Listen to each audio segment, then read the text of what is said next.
2016년 월드컵에서 받아들이기 어려운 방식으로 탈락한 이후 그 충격은 단순한 스포츠 논쟁을 넘어 국가적 논란으로 번지고 있다. 대표팀을 향한 팬들의 분노는 감독과 선수 개인을 넘어 대한축구협회를 향했고 이어 문화체육관광부까지 비판의 대상이 되었다. 결국 이재명 대통령이 직접 개입해 매우 강한 수준의 조치를 지시하는 상황으로 이어졌다. 국민의 세금으로 운영되는 축구 행정이 책임있게 작동하지 못했다는 지적과 함께 구조적인 문제와 함께 부패 의혹까지 제기되며 논쟁은 더욱 커지고 있다. 이제 이 사안은 단순한 경기 패배로 볼 수 없다는 여론이 확산되고 있다. 국가의 이미지와 국민의 신뢰, 그리고 공적 자금이 투입된 시스템 전체가 연결된 문제라는 인식이 강해지고 있다. 이재명 대통령은 대표팀의 충격적인 월드컵 탈락 이후 대한축구협회를 대상으로 전면적인 조사 필요성을 제기한 것으로 알려졌다. 여론이 주목하는 부분은 이번 사안을 바라보는 정부의 태도다. 국가대표팀은 특정 개인이나 집단의 소유물이 아니라는 점이 강조되고 있다.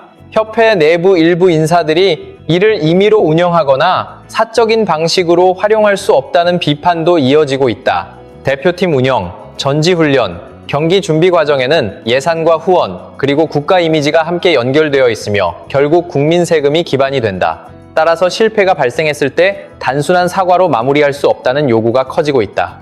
이번 조사 요구의 중심에는 최영 문화체육관광부 장관과 정몽규 대한축구협회장이 동시에 언급되고 있다. 한쪽은 국가 스포츠 행정을 책임지는 부처의 수장이며 다른 한쪽은 오랜 기간 협회를 이끌어온 최고 책임자다. 대표팀이 월드컵에서 기대 이하의 결과를 반복했을 때 그 원인을 단기적인 전술 문제로만 돌릴 수 없다는 지적이 제기된다. 특히 정몽규 회장이 2013년부터 현재까지 협회를 이끌어왔고 네 번째 임기에서도 85%가 넘는 높은 득표율로 선출된 점, 높은 내부 지지를 받는 구조라면 그 기간 동안 국가대표팀의 성과도 그에 상응해야 한다는 의문이 제기된다. 그러나 최근 여러 월드컵에서 조별리그 통과가 단 한 차례에 그쳤고 아시안컵에서도 만족할 만한 결과를 만들지 못했다는 점이 반복적으로 지적된다. 올림픽 역시 과거에 비해 경쟁력을 충분히 이어가지 못하고 있다는 평가가 뒤따른다. 대통령이 요구한 것은 단순한 형식 보고가 아니다. 그는 한 인물이 어떻게 오랜 기간 협회 최고 자리를 유지할 수 있었는지, 그리고 그 권력의 크기와 실제 성과가 왜 일치하지 않는지를 명확히 규명해야 한다는 입장이다. 또한 협회 내부의 이익 집단이나 파벌, 사적 인맥 중심의 구조가 존재하는지 여부도 조사 대상에 포함된 것으로 전해졌다. 이러한 문제 제기는 오래전부터 반복되어 왔지만 명확한 해명이 부족했다는 비판이 이어지고 있다. 대표팀이 부진할 때마다 협회는 사과와 개혁을 언급해왔지만 시간이 지나면 기존 권력 구조는 그대로 유지되었다는 지적이 계속된다. 결국 그 부담은 늘 팬들에게 돌아갔다는 목소리가 커지고 있다. 최근 여론의 핵심 메시지는 더욱 강경해지고 있다. 국민의 세금이 부당하게 사용되거나 특정 집단의 이익으로 전환되었다면 반드시 책임이 뒤따라야 한다는 주장이다. 이 요구는 현재 많은 국민들의 감정과 맞닿아 있다.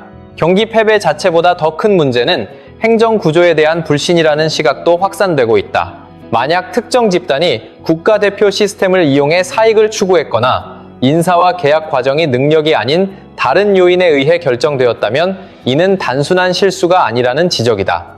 정몽규 회장은 2013년부터 대한축구협회를 이끌어왔으며 관련된 모든 의사결정 구조와 자료를 다시 검토해야 한다는 요구가 커지고 있다.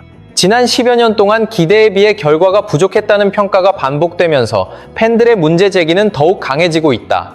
대한민국 축구에는 프리미어리그에서 아시아를 대표하는 손흥민과 같은 세계적 선수도 존재하지만 이러한 개인의 성과와 별개로 전체 시스템에 대한 신뢰 문제는 계속해서 논쟁의 중심에 서 있다.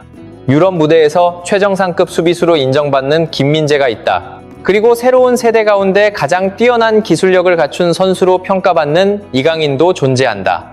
그럼에도 불구하고 남는 질문은 변하지 않는다. 이처럼 높은 재능을 가진 세대를 보유하고도 왜 대표팀은 기대만큼 성장하지 못했는가라는 문제다.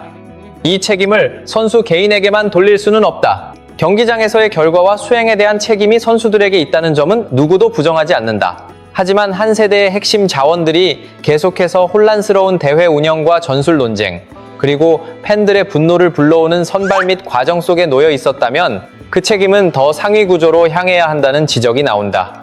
대한축구협회는 이 세대를 보호하고 발전시키기 위해 어떤 역할을 했는지에 대한 질문이 제기된다. 훈련 시스템과 경기 분석 체계, 스포츠 의학, 심리 지원, 그리고 월드컵 준비 구조를 어떻게 설계했는지에 대한 의문이다. 혹은 핵심 선수들을 그라운드에 투입한 뒤 방향성 없는 구조 속에서 개인의 능력으로 모든 문제를 해결하기만 기대했던 것은 아닌지에 대한 비판도 나온다. 4차례의 월드컵에서 조별리그를 통과한 것은 단 한 번에 그쳤다.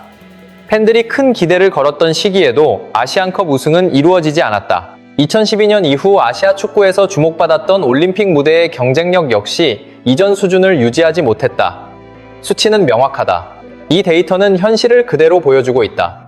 대한민국 축구의 문제는 개인 능력의 부족이 아니라 그것을 하나의 집단적 성과로 연결하지 못하는 행정 시스템에 있다는 분석이 이어진다. 그리고 만약 그 시스템이 반복적으로 실패했다면 최고 책임자는 단순한 형식적 발언 뒤에 머무르며 자리를 유지할 수 없다는 비판이 뒤따른다. 이번 조사에서 또 다른 핵심으로 떠오른 것은 대한축구협회의 계약 구조 문제다. 특히 홍명보 감독과 관련된 계약이 논란의 중심에 있다. 언론에서 언급되는 그의 연봉은 약 130만 달러 수준으로 알려져 있다. 이는 대표팀 성과와 비교할 때 논쟁을 불러올 수 있는 금액이라는 지적이 나온다. 반면 일본의 모리아스 하지 감독은 약 90만 달러 수준의 연봉을 받는 것으로 알려져 있으며 상대적으로 낮은 규모다. 그러나 문제의 핵심은 단순한 금액 차이가 아니다. 더 큰 논란은 일본이 더 적은 비용을 투입하면서도 안정된 대표팀 운영, 명확한 전술 방향, 그리고 팬 신뢰를 더 크게 확보하고 있다는 점이다. 그렇다면 이 계약을 승인한 주체는 누구인가라는 질문이 제기된다.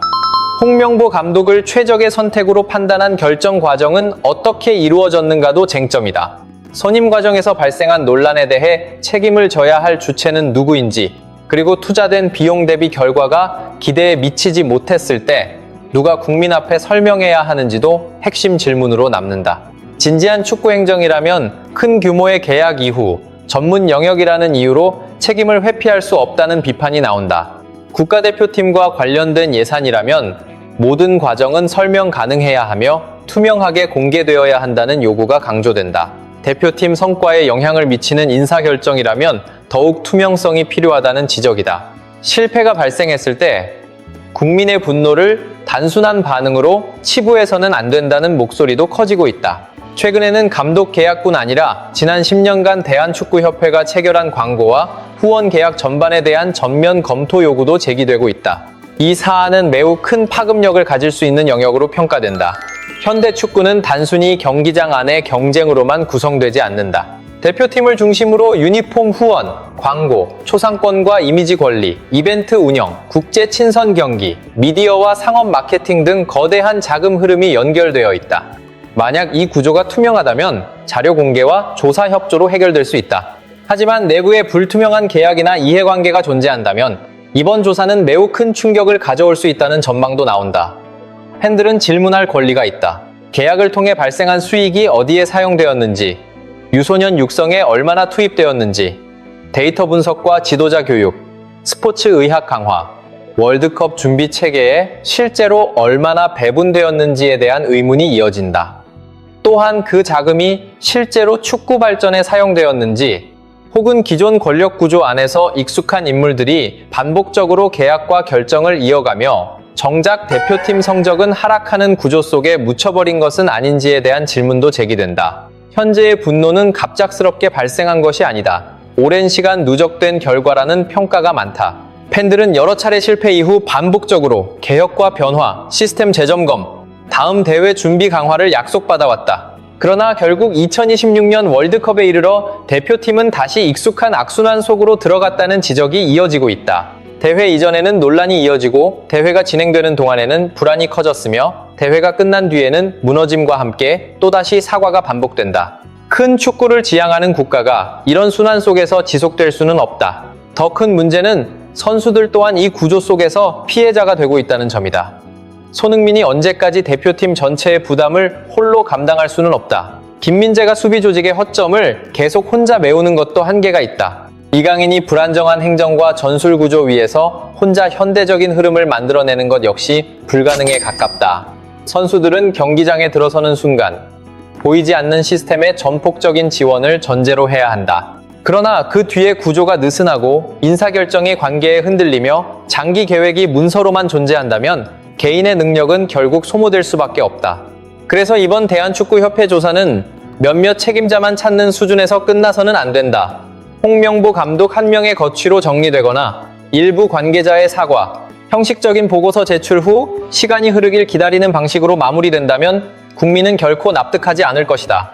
책임의 흐름은 경기 결과에서 출발해 회의실의 결정으로 이어지고 전술 실패에서 선임 절차로 확장되며 감독 보수와 후원 계약을 거쳐 대한축구협회장의 위치에서 국가관리기관의 감독 책임까지 거슬러 올라가야 한다.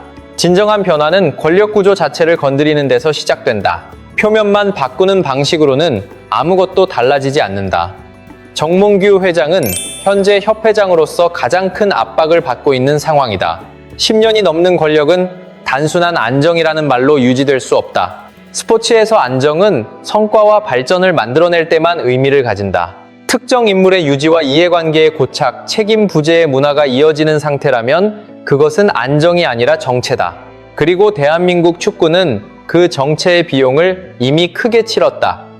최위영 장관 또한 이 사안에서 자유롭지 않다. 스포츠 행정을 총괄하는 책임자로서 문화체육관광부가 그동안 대한축구협회를 어떻게 관리하고 감독해왔는지 설명해야 한다. 선임 과정에서 논란이 발생했을 때 무엇을 했는지, 팬들의 반발이 있을 때 얼마나 이를 반영했는지, 이상 신호가 감지됐을 때 적절히 개입했는지에 대한 질문이 남아있다. 만약 문제가 있는 조직이 존재했다면 감독기관이 이를 몰랐거나 보지 못했다거나 책임이 없다는 말로 넘어갈 수는 없다. 이재명 대통령이 요구하는 핵심은 결국 축구를 국민에게 되돌리는 것이다. 국가대표팀은 대한축구협회의 소유가 아니다.